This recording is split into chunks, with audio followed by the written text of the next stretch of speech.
అందరికీ జై శ్రీరామ్. నేను మీ ఫనీ రాజేష్. అంటే టాపిక్ ఏంటి అంటే కనుక మీరు టైటిల్ చూస్తే అర్థమై ఉంటుంది. ఏంటి టైటిల్ అంటే ఏ గ్రంథాలని ఎవరు ఎందుకు దాచిపెడుతున్నారు? ఆ గ్రంథాలంటే గ్రంథాలు కావచ్చు, గ్రంథాలలోని విషయాలు కావచ్చు. యాక్చువల్‌గా ఈ టైప్‌లో ఒక టైటిల్ ఒకటి నేను చూసాను. ఒక వేస్ట్ గాడు, ఒక గుమ్మడికాయ తలకాయ గాడు, ఒకడు హనుమాల దానికి సంబంధించిన ఇది పెట్టి ప్రజల్ని పక్కదోవ పట్టించే ప్రయత్నం చేస్తున్నారు కాబట్టి ఈ టాపిక్ తీసుకున్నాం ఇవాళ. అది ఏంటి అంటే ముందుగా మనం ఈరోజు ఏదైతే విశాఖపట్నంలో జరిగిన ఆ గ్యాస్ లీక్ దీనివల్ల చాలామంది అది కూడా పాలిమర్స్, ఎల్జీ పాలిమర్స్ అని చెప్పేసి ఏదైతే ప్లాస్టిక్ కంపెనీకి సంబంధించిన ఇది ఉందో, ఇంకా చెప్పాలంటే ప్లాస్టిక్‌కి మనం వాడుతున్నాం కాబట్టి వాళ్ళు తయారు చేస్తున్నారు. ప్లాస్టిక్ కవర్లు అవి కూడా మనం వాడకం తగ్గించేద్దాము. అలాగే దాని ప్రకారంగా మనం ఒక బ్యాగ్ ఒకటి తయారు చేసుకుందాం సరుకులు అవి తెచ్చుకోవడానికి. సో, ఇది నేను ఎప్పుడైతే ప్లాస్టిక్ మానేసానో అప్పటి నుంచి నేను చేస్తున్న పనే అది. కాబట్టి నేను మీకు చెప్తున్నాను. ఇక్కడ ఇప్పుడు ఎవరైతే దీనికి యాక్సిడెంట్‌కి ఇదైన వాళ్ళున్నారో, సో, వాళ్ళందరికీ సానుభూతి తెలుపుతున్నాను ముందుగా. అయితే ఈ జరిగిన ఈ విషయాన్ని కూడా మత మార్పిడి, మతోన్మాద మాఫియా వాళ్ళ మత మార్పిడికి అనుకూలంగా ఉపయోగించేసుకుంటుంది. సో, ఇప్పుడు ఒక 2, 3 వీడియోస్ నేను చూసాను ఆల్రెడీ. అంటే కొందరేమో ప్రార్థన చేయమని చెప్పి, ఇంకొందరేమో మీరు దేవుడికి వ్యతిరేకంగా నడిచారు. ఆ! దేవుడిని ఇంకా తెలుసుకోవట్లేదు, ఇంకా నమ్మట్లేదు, నీకోసం వెయిట్ చేస్తున్నాడు, నిరీక్షణ ఇస్తున్నాడు. అంటే ఒక ఏది కూడా అంటే ఈ క్రైస్తవ మతోన్మాదులకి కాదేది మత మార్పిడికి అనర్థం అన్నట్లుగా వాళ్ళు వాళ్ళ ప్రచారంలో వాళ్ళున్నారు. ఒక పక్క ఎన్నో ప్రాణాలు ఆ గ్యాస్ లీకేజ్ వల్ల ఎన్నో ప్రాణాలు పోతే వీళ్ళ దీనిలో వీళ్ళున్నారు. వీళ్ళ మత మార్పిడి ప్రక్రియలో వీళ్ళున్నారు. అంటే ఎంత హీనమైన స్థితిలో తీసి పారేసిన స్థితిలో ఉన్నారు ఈ క్రైస్తవ మతం మొదలనేది మనం క్లియర్‌గా చెప్పొచ్చు. ఆ! సరే విషయంలోకి వెళ్దాం.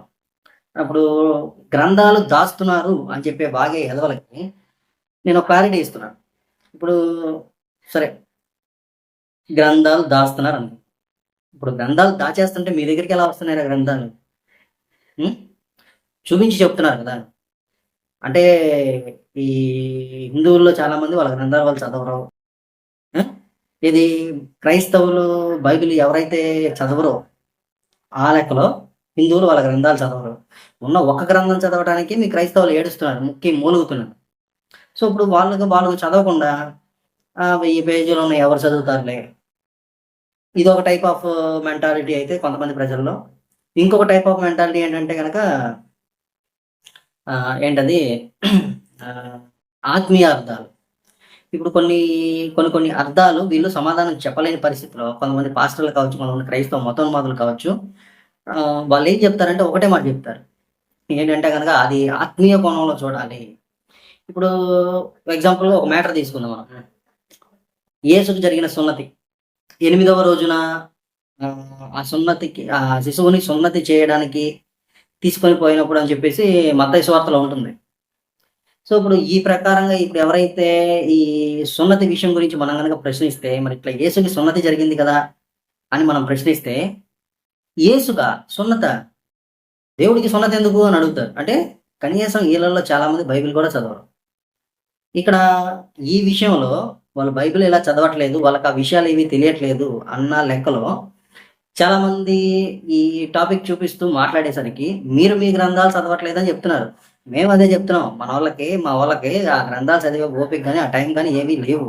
లేవు కాబట్టే మీరు మత మార్పిడులు చేస్తుంటే సింపుల్‌గా మీ ఉచ్చులో పడిపోతున్నారు వాళ్ళు. వాళ్ళే గనుక గ్రంథాలు చదివితే ఇంకా హ్యాపీ. మా వాళ్ళు చెప్పట్లేదు. ఇది సనాతన ధార్మిక గురువులు ఎవరు చెప్పట్లేదు. ఈ గ్రంథాల్లో ఉన్న విషయాలంటే ఎందుకు చెప్పట్లేదు? చాలా బాగా చెప్తున్నారు. ఇప్పుడు వాళ్ళు చెప్పకుండానే మీకు అన్ని విషయాలు తెలిసాయా? అన్ని గ్రంథాలు తీసి చదివేసారా? ఆ! ఇప్పుడు వాళ్ళు చెప్పారు కాబట్టి మీకు తెలుస్తున్నాయి. ఇప్పుడు ఎగ్జాంపుల్‌గా ఇంద్రుడున్నాడు. పలానా ఇంద్రుడు ఇగో ఈ తప్పు చేశాడు కాబట్టి వృషణాలు రాలిపోయాయి. సో, వాళ్ళు గ్రంథాల్లో చెప్పబట్టే కదా! అప్పుడు అంతెందుకు మీరు ఇప్పుడు ఏదైతే ఈ తరహాలో ఉన్న గ్రంథాల్లో ఉన్న విషయాలన్నీ కూడా సాక్షాత్ దేవుడికే తప్పలేదు. ఇప్పుడు దేవుడు అని చెప్పుకున్న వాళ్ళకే తప్పట్లేదు. మానవ మాత్రులు మనమెంత అని చెబుతూ వాళ్ళు ఉన్న విషయాలన్నీ చెప్పేస్తున్నారు ఓపెన్‌గా. కానీ మీరు బైబిల్‌లో అలా చెప్పట్లా. ఏంటి? ఇప్పుడు ఎవరైతే ఇజ్రాయేలు సంబంధించిన ఆ గోత్రికులు 12 మంది గోత్రికులు ఎవరైతే ఉన్నారో, గోత్రికుల్లో మొట్టమొదటి గోత్రికుడైన రూబేను తల్లితో పడుకున్నాడని చెప్పేసి ఓపెన్‌గా ఎవడైనా స్టేట్మెంట్ ఇవ్వగలడా? మీ చర్చిల్లో కావచ్చు, లేదంటే పలానా ఏవో మీటింగులు పెట్టుకుంటుంటారు చూసారా? రాత్రి కూటములు, సంపూర్ణ రాత్రి కూడికలు, ఆ! పురుషుల తీసివేతలు ఇవన్నీ పెట్టుకుంటారు చూసారా? మరి వాటిలో మీరు సమాధానం చెప్పగలరా అలాగా? ఆ! ఇప్పుడు ఒక ఇది తీసి ఇప్పుడు పలానా రూబేను ఇలా తల్లితో పడుకున్నాడు. ఇప్పుడు ఇంకొక విషయంలో కవర్ చేసుకుంటున్నారు. మీ గ్రంథాల్లో దేవుళ్ళు తప్పు చేశారు. మా గ్రంథాల్లో మనుషులు తప్పు చేశారు. మనుషులు తప్పు చేయడం ఏంట్రా? స్వయంగా దేవుడు దగ్గర మీ బైబిల్ దేవుడే దగ్గరుండి చేయించాడని చెప్తున్నా నేను. సో, యెహోవాలో రగులుకున్న కమ్ము అన్న లెక్కలో నేను చూపించినప్పుడు, ఇప్పుడు ఏరున్నాడు. ఏరుని ఎందుకు చంపాడో తెలీదు. ఏరు తమ్ముడు ఓనాను ఉన్నాడు. ఓనాను దగ్గరికి ఆహ్, వదిన్ని పంపిస్తాడు. ఎవరు వదిన్ని పంపిస్తాడు? యోధ. యోధ ఎవరు? యెహోవా భక్తుడు. మరి ఓనాను ఎళ్లి వదిన దగ్గరికెళ్లి సెక్స్ చేసినంత సేపు చేసి కాచి బయట కాచేస్తాడని చెప్పేసి యెహోవా వాడిని చంపేస్తాడు. ఇప్పుడు వాడు బయట కాచాడని ఎలా? అంటే యెహోవా పక్కనుండి బ్లూ ఫిల్మ్ కెమెరామన్ లాగా షూటింగ్ చేసుకుంటా ఉన్నాడనమాట. సో, ఇప్పుడు దగ్గరుండి తప్పు చేయిస్తుంది ఎవడు? బైబిల్ దేవుడు. కనీసం బైబిల్ వచ్చే నాటికి, బైబిల్ వచ్చే వరకు కూడా తల్లితో పడుకున్న వాళ్ళున్నారు అన్న విషయం తెలీదు చాలా మందికి. తల్లితో పడుకోవడం అంటే అక్రమ సంబంధాలని అచ్చంగా నేర్పేది బైబిలే. ఈ తల్లితో పడుకోవడం, అన్నెళ్ళి చెల్లితో పడుకోవడం, మామెళ్ళి కోడలతో పడుకోవడం ఇలాంటివి. సో, ఇవి మీరు దాస్తున్నారని చెప్పేసి చెప్పడం. ఎందుకని అంటే బైబిల్ అనేవాడు ఎవడు చదవడు. ఏంట్రా అయ్యా అంటే గనక పాస్టర్ దగ్గర పరిగెత్తడం. ఇప్పుడు తెలుగులోనే కదా ఉంది బైబిలు. సరే ఒక్క చిన్న సింపుల్‌గా ఒక మ్యాటర్. హ్మ్. ఇప్పుడు ఇది లాంగ్వేజ్ ఇది తెలుగేగా. హ్మ్. ఇప్పుడు తెలుగు లాంగ్వేజేగా ఇది ఇప్పుడు మీరు చదివే బైబిలు. పోనీ ఇందులో మీకేమన్నా అర్థం కావట్లేదా?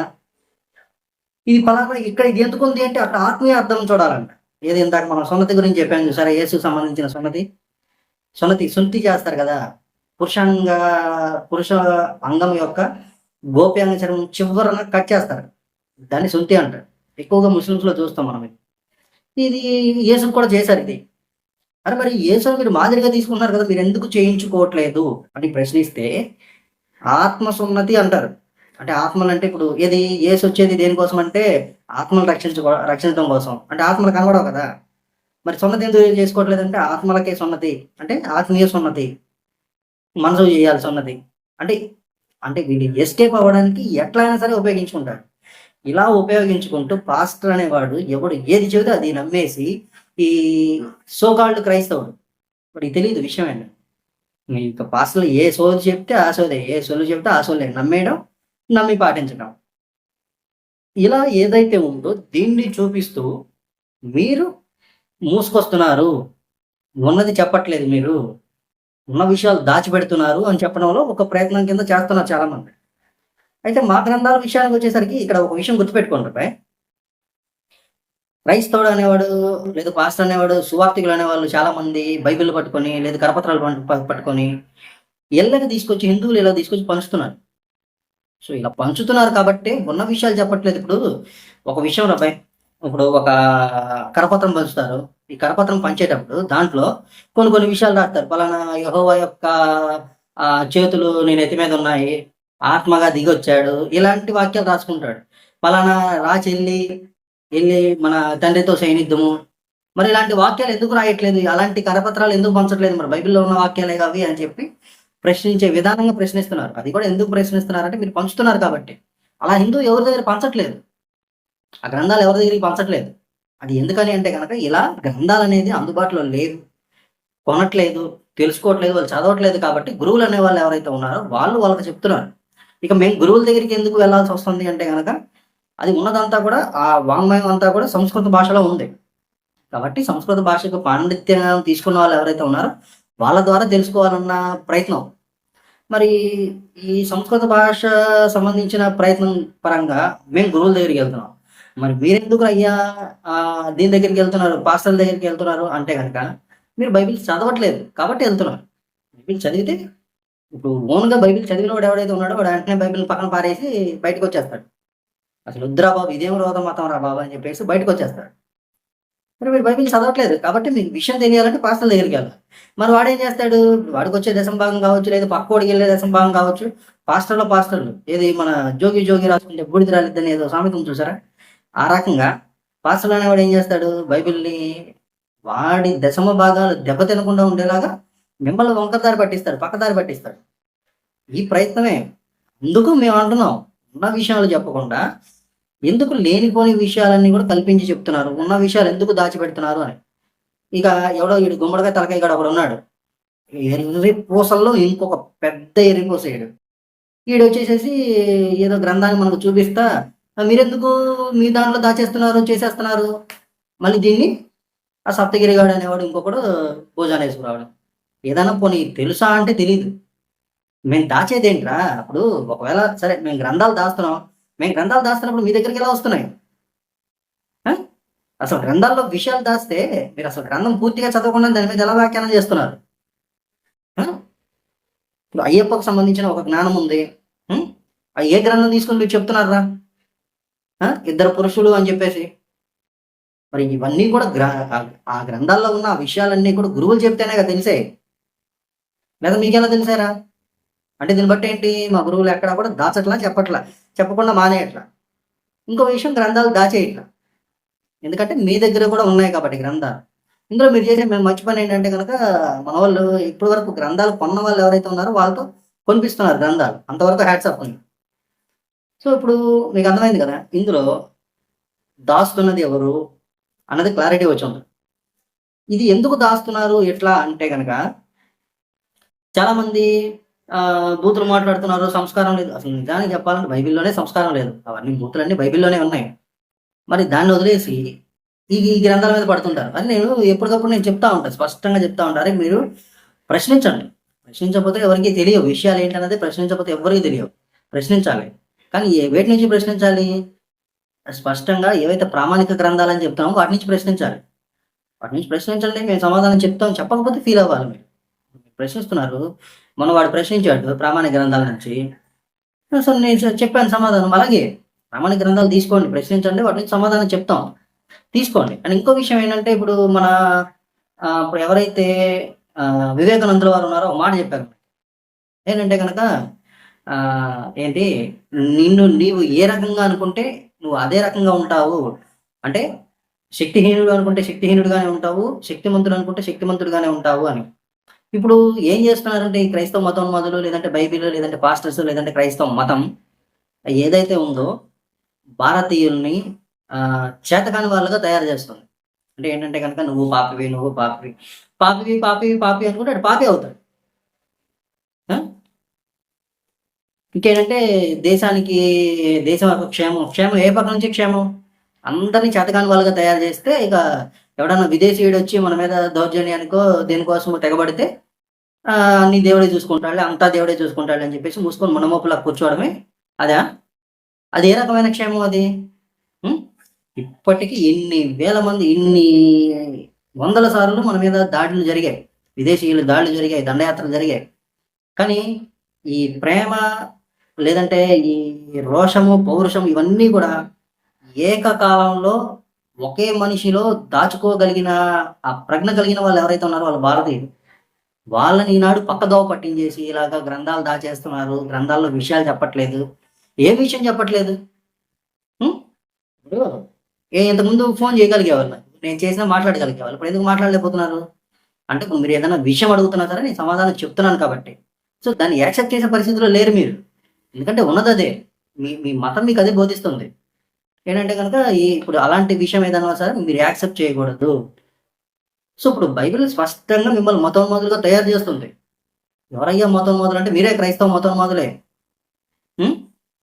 ఇప్పుడు అంతెందుకు, ఇప్పుడు మొన్న 2 రోజుల క్రితం గుంటూరులో ఒక హిందూ పూజారి, అర్చకుడు, దేవాదాయ శాఖకు సంబంధించిన ఒక గుడికి అర్చకుడు, పలానా ఎవరో స్టాలిన్ అని చెప్పి ఎవడో క్రైస్తవుడు, అది కూడా మతం మారిన క్రైస్తవుడు ఒకడు వచ్చి ఏంటి చర్చిలో పలానా సౌండ్ ఎక్కువ పెడుతున్నారు, సో ఇది డిస్టర్బెన్స్గా ఉంది. కానీ గుర్తుపెట్టుకోండి, ఒకవేళ ఈ విషయంలో కనుక, కానీ అన్నిటికంటే కూడా వాడి మత స్వేచ్ఛ కంటే కూడా పౌర హక్కు అనేది ప్రధానం.